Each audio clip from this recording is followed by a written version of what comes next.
오늘 저는 여러분과 함께 하나님의 손에 상처 입은 자라는 제목으로 말씀을 나누겠습니다. 하나님은 천상천하를 다 지으신 창조주이십니다. 그리고 하나님은 모든 만물을 지배하시는 절대 주권을 가지신 분이시겠습니다. 우리는 항상 종이 주인을, 여종이 주모의 손을 바라본 같이 하나님을 앙망하며 하나님의 명령에 절대로 복종하는 종의 삶을 살아야만 합니다. 하나님은 또한 목자로서 당신의 백성을 양무리로 돌봐주고 계십니다. 우리는 하나님의 기르시는 양으로서 하나님의 소유요, 하나님의 인도와 보호를 받아야만 살아갈 수가 있습니다. 그뿐만 아닙니다. 하나님 우리를 지으신 토기장이십니다. 토기장이가 진흙으로 가지가지 원하는 그릇을 당신의 원하는 대로 만드시듯이 우리들은 하나님께서 뜻대로 만드신 그릇입니다. 우리가 원한다고 마음대로 되지 않습니다. 하나님의 원대로 만드는 그릇입니다. 이와 같은 하나님을 모신 우리들이 반드시 올바른 신앙생활을 하기 위해서 알아야만 할 몇 가지 사항이 있습니다. 첫째로 하나님께서는 이미 영원 전에 우리 일생을 다 정해 놓았다는 사실을 알아야 되죠. 하늘과 땅이 생기기 전에, 해와 달과 별들이 생기기 전에, 영원 전에 이미 하나님께서 우리를 아시고 우리의 일생을 낱낱이 정해 놓았다고 하나님은 우리에게 그렇게 말씀하고 계십니다. 시편 139편 16절로 18절에 보면 내 형질이 이루기 전에 주의 눈이 보셨으며 나를 위하여 정한 날이 하나도 되기 전에 주의 책에 다 기록되었나이다. 하나님이여 주의 생각이 내게 어찌 그리 보배로우신지 그 수가 어찌 그리 많은지요. 내가 세려고 할지라도 그 수가 모래보다 많도소이다. 내가 깰 때에도 오히려 주와 함께 있나이다. 이 말씀에도 보면은 나를 위하여 정한 날이 하나도 되기 전에 주의 책에 다 기록되어 내가 어머니 뱃속에서 배충이 끊어지기 전에 이미 내 일생을 하나님께서 주님의 책에 다 기록해 놓았다고 말하는 것입니다. 이게 소위 세상 사람이 말하는 운명이요 팔자라는 것입니다. 하나님이 정해놓으신 이 정한 한계선을 우리 인간의 힘으로 아무리 애를 써도 넘어갈 수가 없는 것입니다. 에레미야에서 하나님께서 말씀하기를 에레미야서 1장 4절에 야훼의 말씀이 내게 임하니라 이르시되 내가 너를 복중에 짓기 전에 너를 알았고 너가 태에서 나오기 전에 너를 구별하였고 너를 열방의 선지자로 세웠노라고 말한 것입니다. 보십시오. 여기 에레미야는 복중에 짓기 전에 이미 하나님이 알고 있었다고 말했습니다. 태에서 나오기 전에 이미 하나님의 선지자로 구별하였 것이니 하나님의 절대적인 주권을 우리는 여기에서 확실히 알 수 있는 것입니다. 바울 선생에 대해서도 하나님께서 똑같이 말씀하셨습니다. 갈라디아서 1장 14절로 17절에 보면 내가 내 동족 중 여러 영갑자보다 유대교를 지나치게 믿어 내 조상의 유전에 대하여 더욱 열심히 했으나 그러나 내 어머니의 태로부터 나를 택정하시고 은혜로 나를 부르시니가 그 아들을 이방에 전하기 위하여 그를 내 속에 나타내시기를 기뻐하실 때 내가 곧 혈육과 인운하지 아니하고 또 나보다 먼저 사도된 자들을 만나려고 예루살렘으로 가지 아니하고 오직 아라비아로 갔다가 다시 다메섹으로 돌아갔느라고 했습니다. 바울 선생은 어머니 뱃속에 있을 때 태함을 받았다고 그런 의미 말하셨습니다. 그리고 하나님께서 그리스도를 그에게 계시하셔서 하나님의 종으로 일생을 보내도록 작정하셨다고 그가 말하고 있는 것입니다. 그럼 우리는 어떨까요? 여러분, 우리 같은 사람은 예레미야 같은 선지자도 아니고 바울 같은 사도도 아닌데 하나님이 나같이 평범한 사람도 알고 계셨을까요? 그렇게 질문한 사람들이 있을 것입니다. 여러분, 성경 에베소서 1장 3절에 보면 찬송하려다 하나님 곧 우리 주 예수 그리스도의 아버지께서 그리스도 안에서 하늘에 속한 모든 신령한 복으로 우리에게 복 주시되 곧 창세 전에 그리스도 안에서 우리를 택하사 우리로 사랑 안에서 그 앞에 거룩하고 흠이 없게 하시려고 그 기쁘신 뜻대로 우리를 예정하사 예수 그리스도로 말미암아 자기 아들들이 되게 하셨다고 말한 것입니다. 창세 전에 하늘과 땅도 짓기 전에 이미 예수 그리스도 안에서 여러분과 나 한 사람 한 사람을 주님께서 택하셔서 하나님의 자녀가 되도록 예정해 놓았다고 말씀하는 것입니다. 하나님은 알파요 오메가 되시고 처음과 나중에 되시고 시작과 끝이 되시는 것입니다. 그러므로 하나님께서는 영원에서 영원까지를 다 알고 계신 것입니다. 이러므로 우리 하나님께서 우연히 오다가다 여러분 불러서 예수 믿게 한 것이 아닙니다. 하나님은 창세전에 억금 년 전에 이미 여러분을 아시고 예수 그리스도 안에서 여러분을 선택하시고 그리스도의 백성이 되도록 예정하셔서 그 뜻대로 오늘날 이루신 것입니다. 이러기 때문에 온 우주의 절대 주권자는 하나님이시며 하나님은 오직 당신이 원하는 대로 당신 뜻대로 행하시는 분이십니다.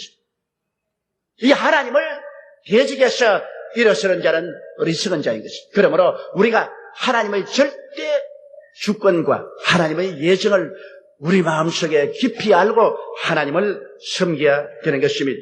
둘째로 우리가 확실히 알아야 될 것은 하나님께서는 하나님의 때와 계획을 쫓아 우리를 이끄시는 것입니다.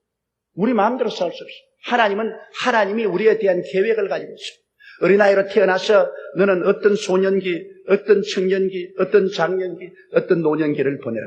하나님 계획을 세워놨습니다. 그리고 하나님은 모든 일의 때를 정해놓으신 것입니다. 그러므로 우리가 이 하나님의 계획과 하나님의 때를 모르고 그것을 인간의 힘으로 뛰어넘으려고 부딪히면 주먹으로 바위를 치는 것과 같습니다. 사람의 힘으로 어찌할 도리가 없습니다. 그러므로 우리의 삶 속에 우리가 해야 될 것은 하나님이여 나를 위한 계획을 주님께서 내게 보여주시고 나를 위한 계획대로 나를 이끌어 주옵소서. 주님 앞서서 뛰지 말게 하여 주시옵소서. 주님의 인도를 거역하지 말게 도와주시옵소서. 주님이 정한 계획대로 따라가게 도와주시옵소서. 우리에 대한 정한 때가 있으므로 믿고 기다릴 줄 알아야 하고 성급하게 뛰지 말아야 됩니다. 사람들은 자기의 때가 오기 전에 일어나서 뛰려고 합니다. 하나님이 정해놓으신 때가 오지 않으면 아무리 사람으로 애를 써도 되지 않습니다. 사람이 마음으로 자기 길을 계획할지라도 그 발걸음을 옮기시는 이는 하나님이십니다. 그러므로 성경 말씀 전도서 3장 1절에 기록한 말대로 천하의 범사가 기한이 있고 모든 목적이 이룰 때가 있는 그러므로 하나님이 목적과 때를 정해놨는데 그것을 앞질러서 행하려고 해도 안 되는 것입니다. 바울 선생은 하나님을 사랑하고 그리스도를 위해서 목숨을 내놓은 열심히 특심한 분이었습니다. 그는 수많은 사람이 사는 아시아에 가서 복음을 전가해야 됩니다. 소아시아, 그 다음 나아가서 중동, 그리고 인도, 중국, 이 방대한 지역, 수많은 사람이 사는 이곳에 가서 내가 복음을 전가해야겠다. 그렇게 해서 바울 선생은 아시아에 복음을 전가했습니다. 사도행전 16장 6절로 10절에 보면 성령이 아시아에서 말씀을 전하지 못하게 하십니다. 그런데 바울은 아시아에 가서 복음을 전가할 계획을 다 세우고 그리고 뛰어나가시나 하나님의 계획은 아시아에 오는 것이 계획이 아니요 때가 아니었습니다. 그래서 부르기아와 갈라디아 땅으로 다니가 무시아 앞에 이르러 비두니아로 가고자 했을 때 예수의 영이 허락지 아니하셨습니다. 비두니아에 가는 것조차도 하나님의 계획이 아니었습니다. 하나님의 때가 아니었습니다. 그러므로 예수님의 영이 막았습니다. 그래서 무시아를 지나 드로아로 내려갔는데 밤에 환상이 바울에게 보이니 마게도니아 사람 하나가 서서 그에게 청하여 가로되 마게도니아로 건너와서 우리를 도우라 하거늘 바울이 환상을 본 후에 우리가 곧 마게도니아로 떠나기를 힘쓰니 이는 하나님이 저 사람들에게 복음을 전하라고 우리를 부르신 줄을 인정함이라. 그래서 비로소 드로아에서 엎드려 기도하다가 하나님의 환상을 보았습니다. 하나님이 주시는 꿈을 보았습니다. 꿈에 하나님께서 마게도니아 사람을 시켜서 이리로 와서 우리를 도우라고 하며 비로소 하나님의 계획을 알고 하나님의 때가 온 줄 알고 그들은 아시아로 가지 않고 유럽으로 건너가서 300년 이내에 유럽을 완전히 복음화시켜버리고 말한 것입니다. 그러고 난 다음에 2000년 후에야 아시아의 복음의 때가 온 것입니다. 하나님은 2000년 후에 아시아에 복음을 전가할 계획을 가지고 아시아에 복음을 전가할 때를 주시겠는데 바울 선생은 2000년 앞서서 아시아에 오려고 하다가 하나님의 성령께 꾸중을 들은 것입니다. 그러므로 모든 범사에 기한이 있고 모든 일이 이루어질 때가 있는 것입니다. 지금이야 아시아에 하나님의 성령이 임하시고 우리 한국 땅에 하나님의 거대한 성령의 봉화불이 올라나셔 하나님께서 이제 우리 한국을 사용하셔서 오히려 유럽의 복음을 전가하고 온 세계에 복음을 전가하도록 만든 것입니다. 이것이 하나님의 계획이요 하나님의 때입니다. 사람의 힘과 능으로 되지 않습니다. 이는 힘으로 되지 아니하고 능으로 되지 아니하되 오직 나의 신으로 말미암아 되나니라. 하나님의 계획과 하나님의 때가 있다는 것을 우리가 알아야 되는 것입니다. 셋째로 하나님께 상처 입은 자에 대해서 말씀해 드리겠습니다. 우리 인간들은 그러나 하나님의 절대 주권을 잘 알지 못하고 하나님의 계획과 하나님의 때를 잘 알지 못하고 그 경계선을 뛰어넘으려고 하는 것입니다. 그리고 하나님께 대해서 원망하고 불평하고 탄식할 때였습니다. 그러므로 하나님께서는 하나님의 주권을 무시하고 제 멋대로 인생을 살려고 할 때 하나님께서 손을 들어 치는 것입니다. 그래서 하나님께 상처 입은 상처를 가지고야 비로소 깨닫고 깨어지고 순종하는 마음을 갖게 되는 것입니다. 야곱은 하나님의 계획을 자기 뜻대로 이루려고 애를 썼습니다. 하나님께서는 야곱이 아브라함과 이삭 그 대를 이을 야곱이 될 것이라고 그 어머니 리브가를 통해서 말씀을 해주셨습니다. 그 형 에서가 대를 이을 것이 아니라 야곱이 대를 이으라고 말씀했는데 이 하나님의 계획과 뜻을 하나님 앞서서 자기가 이루고 자기가 성취하려고 그래서 하나님의 계획을 자기 힘으로 강제로 하려고 형을 팥죽 한 그릇으로 장자 명분을 팔아 먹도록 만들고 아버지가 눈이 어두운 기와로 형의 옷을 입고 들어가서 아버지 앞에 형이라고 거짓말을 하고 장자에게 주는 모든 축복의 기도를 다 받고 그래서 형이 이걸 알고 죽이려고 하며 그는 살아나서 외아저씨 집에 가서 20여년의 세월 동안 외아저씨 집에서 더부살이를 낸 것입니다. 그런 외아저씨 집에 가서 이제 자기가 형을 속이고 아버지를 속인 만큼 외아저씨에게 속임을 당하고 10번 이상이나 임금을 외아저씨가 속이고 그는 수많은 고통을 겪었습니다. 그러고 난 다음 하나님께서 말씀하기를 너는 고향 산천으로 돌아가라고 하시며 자기 처자들을 이끌고 이제는 하나님이 마지막에 복을 주어서 거부가 되었는데 많은 소떼와 양떼와 염소와 짐승떼를 이끌고 그는 고향 땅으로 돌아오게 된 것입니다. 고향 땅으로 돌아올 때 그 마음에 늘 끓이기는 것이 형을 속이고 왔으니 20년 동안 형이 자기를 용서했을든지 아닌지 알 수가 없습니다. 그래서 사자를 미리 보내어서 세일 땅에 있는 형에게 소식을 전했습니다. 아우 야곱이 돌아옵니다. 와 형이 막 불같이 화를 내고 이나더니 온 자기 개인의 군대를 일대 소집을 하니 300명의 군인들이 전부 창칼을 들고 완전 무장을 하고 그리고 순식간에 야곱을 향해서 전진합니다. 이걸 보고 기절초풍을 한 사자가 앞서 뛰어와서 야곱에게 말했습니다. 말도 마십시오. 형이 분노해서 노도와 같이 300인의 개인이 기른 사병을 거느리고 창금을 들고 당신을 습격해 옵니다. 이제 우리 다 죽었습니다. 야곱은 간담이 녹아집니다. 뼈가 그냥 썰이고 무릎이 힘이 다 빠졌습니다. 그래서 그는 할 수 없이 마지막 살 궁리를 했습니다. 자기의 짐승들을 다 건너보내고 종들을 다 건너보내고 처자도 다 야복강을 건너보내고 그리고 자기는 야복강 이쪽에 혼자 남았습니다. 이제 야곱은 최후로 자기의 인생을 자기의 꾀대로 한번 시도해보는 것입니다. 형이 와서 짐승들을 빼앗고 종들을 치고 내 처자를 칼로서 베면은 나는 여기서 달아난다. 내 한 몸이라도 살아야지. 난 도망칠 것이다. 야복강을 건너가면서 그의 처자들이 말합니다. 여보, 당신은 안 건너와요? 아빠도 와, 빨리 와. 나는 여기 할 일이 많아. 먼저 건너갔어요. 예, 너희들 다 먼저 건너가라. 그러나 야곱의 속으로는 이제 마지막 보는구나. 내일이면 너는 에서의 칼날에 다 죽고 나는 이 두 다리가 튼튼하니 도망을 치겠다. 미안하다. 그러나 내가 살고 봐야지 뭐 별 도리 있나. 그러고 그는 쪼그리고 앉아있습니다. 그 마음이 얼마나 불안하고 고통스럽기에 그는 하나님께 부르짖게 되십니다. 내 조상 아브라함의 하나님, 이삭의 하나님이요, 하나님께서 절 보고 고향 산천으로 돌아가라고 하지 않았습니까? 그런데 돌아오는 이 중에 이렇게 형이 300인의 군인을 거느리고 쳐들어오니 이제 나는 절망 아닙니까? 하나님이여, 나를 구출하여 주시옵소서. 나를 살려주십시오. 그 기도를 하고 있는데 어떤 분이 키가 구척장신의 분이 뛰어오더니만 야곱을 딱 부였지. 야, 이놈아, 건너가라. 처자들인 대로 건너가라. 내가 왜 건너가요? 안 건너가요? 건너가서 살든지 죽든지 함께하라. 아닙니다. 나는 살아야 돼요. 처자는 죽더라도 나는 살아야 돼요. 야, 이 못난 놈아, 건너가라. 안 건너가요? 건너가라니까. 왜 내가 건너가요? 그래서 씨름이 붙었습니다. 그 천사가 누구냐? 야훼의 사자는 신약에는 언제나 예수님으로 나오는 것입니다.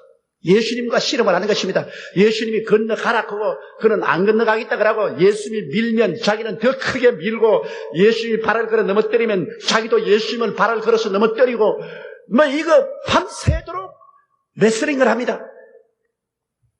얼마나 고집이 센지, 어지간한 사람 같으면 밤중에 가겠습니다 했는데, 죽으면 죽었지 안 간다 그럽니다. 이 날이 새게 됐습니다. 그래서 할 수 없이 우리 주님께서 손을 들어 다리를 쳤습니다. 왜? 다리를 믿고 있기 때문에. 팔을 믿었으면 팔을 치겠는데, 튼튼한 두 다리를 믿고서 있기 때문에 다리를 쳐보니까 환도뼈가 그려져서 그만 그 자리에 쓰러지고, 일어나니까 퍽 쓰러지고, 일어나니 쓰러지고, 자기가 절름발이가 됐어요. 그러자 그는 주님을 확 부여잡고, 이제 날 절름발이 만들었으니 이제 나는 도망도 못 칩니다.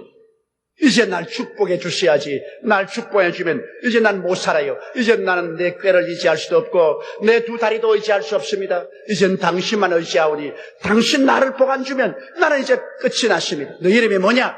야곱입니다. 이제 너 이름을 이스라엘이라 하라. 하나님과 씨름해서 이긴 자라고 하라. 그러고 떠났습니다.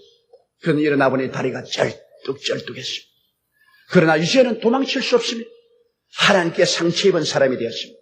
하나님이 손을 들어 쳤으니 하나님께 상처 입은 사람이 되어 이제는 어찌할 도리가 없습니다. 하나님께 순종할 밖에 없습니다. 하나님께 상처 입은 사람은 별 도리 없이 이제는 하나님 믿고 하나님 따라갈 수밖에 없습니다. 살든지 죽든지 흥하든지 망하든지 승하든지 쇠하든지 주님 따라갈 수밖에 없습니다. 주님 떠나면 이제 살아갈 수가 없습니다. 그래서 그는 일어나서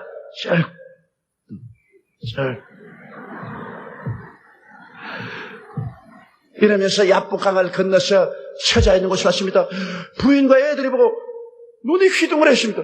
하룻밤 사이에 온 데 다 핥히고 옷도 다 찢어지고 그리고 쩔뚝하고 아니 이게 어떻게 되었어? 이게 어떻게 되었어? 하나님께 상처 입었다. 그런데 성경에 보니까 태양이 떠올랐다고 말했습니다. 참으로 상징적입니다. 어둡고 캄캄한 밤에 밤새도록 실험을 했습니다. 그러나 하나님께 얻어맞고 환두뼈가 걸어지고 회개하고 믿음과 순종의 삶을 걸어갈 때 그 인생에 태양이 떠오르게 된 것입니다. 이제는 하나님의 책임집니다. 이제 보십시오. 얼마나 달라지는지. 처자들 다 뒤에 두고 짐승 다 뒤에 두고 종들 주고 자기가 제일 앞섭니다. 제일 뒤에서 따라가는 사람이 이제는 다 뒤로 세우고 자기가 제일 앞에 서서 형이 300인의 군대를 거느리고는 그를 향해서 그는 걸어갑니다. 형이 군대를 거느리고 그를 죽이려고 달려오다가 보니까 저기에 머리는 흐그러지고 얼굴은 상처를 입고 옷은 다 찢어지고 그러고 난 다음 일하고 형을 보고 옵니다. 아니 저건 죽여서 뭐 하겠노? 그만 형의 마음속에 가련한 생각이 났습니다. 형제의 정이 솟아오른 것입니다. 그는 그만 말에서 내려서 뛰어와서 그 동생을 끌어안고 야 이놈아 그래 나를 속이고 나를 배반하고 다시 20일 만에 돌아온 꼬락서니가 쩔뚝빠리가 되어서 들어오느냐. 이 꼬락서니가 뭐냐. 이 상처를 입고 이렇게 찢기고 줄눈바리가 되고 그러니까 동생이 형의 앞에 엎드려가지고서 형님의 얼굴을 보니 하나님의 얼굴을 본 것. 형님이 나를 이렇게 영접해 주니 내가 이제 살았어. 형이 등을 두드리고 걱정하지 마라. 그리고 자기 군대들을 둘러보고 내 동생을 호위하라. 이 가족들을 다 호위하라. 죽이러 온 사람들이 호위 군대로 변화되나니 이야말로 정말 천지가 개벽됩니다. 운명이 달라졌습니다. 하나님이 우리를 위하시면 누가 우리를 대적하리요? 그가 하나님께 상처를 입고 쩔뚝바리가 되어서 이제 하나님만 바라보고 하나님만 의지하고 나갈 때 하나님이 이제는 당신의 계획과 당신의 때를 따라 그를 이끌어갑니다. 어두운 밤은 지나가고 광명한 태양이 그의 생애 속에 떠올랐으며 이제는 하나님이 책임져주는 인생을 살아가게 된 것입니다. 우리는 모두 다 크고 작은 상처를 입고 난 연후에야 자기의 고집이 깨어지고 순종과 믿음을 배우게 됩니다. 오늘 이 자리에 앉은 여러분, 대다수 여러분들은 크고 작은 상처를 가지고 있습니다. 하나님께 얻어맞은 상처를 그 몸에 가지고 있습니다. 하나님의 손에 상처를 입고 난 다음에 비로소 하나님을 순종하고 믿고 살든지 죽든지 흥하든지 망하든지 성하든지 쇠하든지 주님을 따라가겠습니다. 헌신하고 있습니다. 우리는 하나님께 매맞은 상처를 잊어버려서는 안 됩니다. 그 상처가 우리에게 외치는 교훈이 있습니다. 그것은 우리의 삶도 현재도 미래도 우리의 것이 아닌 하나님의 것이요. 우리는 오직 우리의 삶의 청지기에 불과하다는 것을 알아야만 되는 것입니다. 우리는 삶의 청지기로서 야곱처럼 상처를 입어 쩔뚝거리면서 하나님만 바라보고 하나님만 의지하고 하나님만 따라가는 여러분 되시기를 주의 이름으로 축원합니다. 다 같이 고개 숙여 기도드리겠습니다. 전능하시고 거룩하신 우리 아버지 하나님, 전지전능 무소부지하신 절대 주권자인 하나님께서 우리를 사랑하시고 우리를 품에 품고 가기를 원하시지만은 타락한 우리들은 하나님의 뜻을 알지 못하고 교만하고 오만해서 하나님의 계획을 무시하고 하나님의 때를 짓밟고 우리의 계획과 우리의 때대로 살려고 하다가 하나님을 거역한 때가 얼마나 많습니까? 할 수 없이 하나님이 우리를 쳐서 하나님의 손에 상처를 입어야 우리가 깨닫고 회개하고 깨어지고 주님의 계획과 주님의 때를 따라 우리를 따라가는 우리들이 됨을 아버지 하나님이시여 원통하게 생각합니다. 그러나 아버지 주님께서 상처를 입히실지라도 하나님 앞에 믿고 순종하는 백성으로 만들려고 애를 써주시는 하나님 감사하옵나이다. 하나님께 상처 입은 것을 아버지여 등한히 여기지 말게 도와주시옵소서. 하나님께 상처 입은 것을 귀하게 생각하게 도와주시옵소서. 깨닫게 도와주시옵시고 깨어지게 도와주시옵시고 믿고 순종하고 헌신하고 따라가는 우리들이 되게 도와주옵소서. 조건 없이 무조건 하고 군소리하지 말고 잔소리하지 말고 하나님이 주신 운명, 하나님이 주신 팔자, 하나님이 주신 때를 받아들이고 걸어가는 우리들이 되게 도와주옵소서.